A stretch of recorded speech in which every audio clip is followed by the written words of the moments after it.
अब तुम्हारी माँ तुम्हें मेरे हवाले छोड़कर गई है, तुम मेरे साथ घर चल रही हो। आपकी बेटी और आपकी बीवी इस चीज को बर्दाश्त कर लेंगे? तुम मेरी बड़ी बेटी हो, तुम्हें अकेला कैसे छोड़ सकता हूं?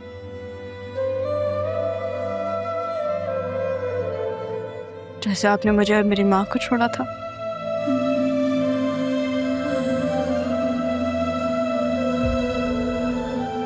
तुम्हारी ज़ैनबी का घर भी तो है, वो भी तो तुम्हारा ही घर है।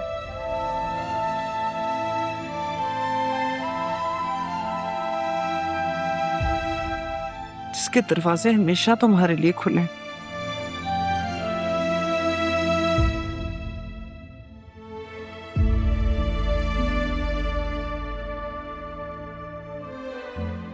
काश तुम्हारी ये खाला भी तुम्हें ऐसे कुछ कह सकती, लेकिन मैं तो खुद इस पनाहगाह में रहती।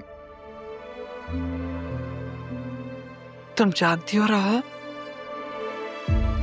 तारा चाहती थी कि उसकी बेटी जिंदगी की किसी आजमाइश पे कमजोर न पड़े।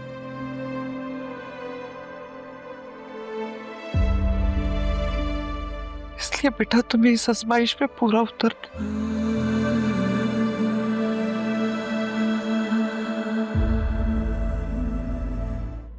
बैरिस्टर रफीक कौन है? पहले तो कभी नाम नहीं सुना। जी डैड, बुलवाया आपने? बैठो। कोई बैरिस्टर रफीक आया है, मिलना चाहता है। तो मिलने? बैरिस्टर है तो क्या, हम तो क्लियर है ना? कहाँ है? वेटिंग रूम में।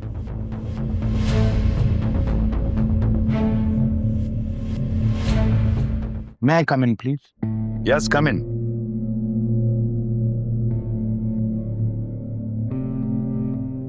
Assalamu alaikum. वालेकुम अस्सलाम। Myself, Barrister Rafiq. कैसे हैं बैरिस्टर साहब? I am fine, thank you. कैसे आना हुआ? मैं पाकिस्तान से बाहर था जब सैफ साहब की डेथ हुई थी। अब मैं वापस आ गया हूं तो आई थॉट अदील से ताज़ियत कर लूं। मैंने उसको कोशिश तो की थी कि ताया जान के डेथ के बाद अदील मेरे भाई के साथ ये वाकया हुआ। ताया जान के साथ वो बहुत क्लोज थे, शायद यही वजह है कि वो बीमारी से निकल नहीं पा रहे। क्या हुआ ऐसा? I mean, क्या मैं उनसे मिल सकता हूं? अनफॉर्चुनेटली नहीं मिल सकते आप।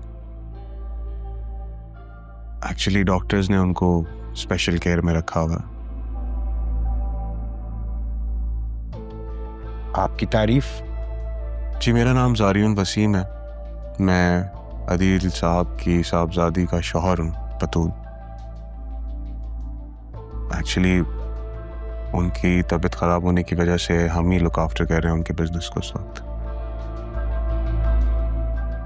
मुझे जान के खुशी हुई है। राहा कहाँ है? वो ऑफिस ज्वाइन करने वाली थी, आई गेस। सैफ ने मुझे बताया था। ताया जान की डेथ के बाद वो मुल्क से बाहर चली गई थी। से बाहर कहाँ? अनफॉर्चुनेटली हम आपको ये भी नहीं बता सकते क्योंकि ये उनकी पर्सनल वजह है और एज अ फैमिली अच्छा नहीं लगता हमें अपनी कोई बात बाहर निकालना। मुझे हैरत हो रही है कि इतना सब कुछ हो गया इतने से वक्त में और मुझे खबर तक नहीं हो सकी। बैरिस्टर साहब, कभी कभी वक्त अपने फैसले इतनी खामोशी से करता है कि कानो कान किसी को खबर नहीं होती। और फिर वक्त खुद फैसला बन जाता। देखिए, छोटी सोच से जब बुरे फैसले होने लगे तो सवाल उठने लगते हैं। मैं अदील से मिलना चाहूंगा, मुझे उससे जरूरी काम है। हमने आपको कहा ना कि आप उनसे नहीं मिल सकते, तो आप क्यों जिद कर रहे हैं सर? वो हमारी फैमिली है, हम उनकी फैमिली है। आपको जो बात करनी है हमें बता दीजिए, हम पहुंचा देंगे उन तक। देखो बेटा, जब वकील किसी और से बात करे ना, तो असलियत कागजों में गुम हो जाती है। मैं अदील से ही मिलना चाहूंगा, प्लीज। ये बैरिस्टर साहब, आप बात को समझने की कोशिश कीजिए।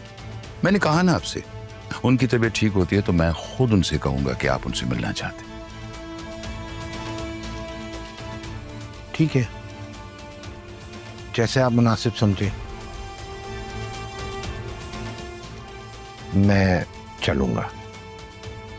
Thank you very much.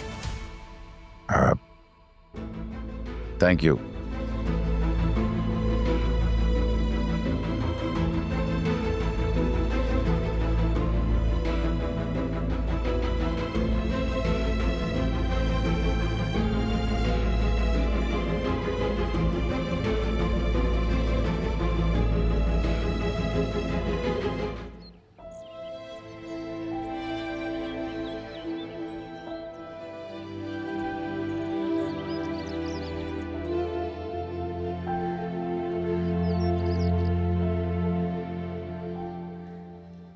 Bashir चाचा,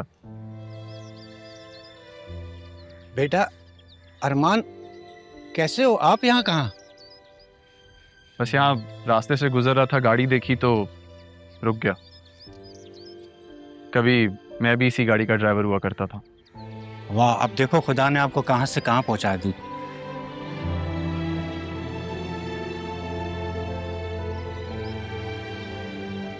बातें हो गई हो तो काम कर ले।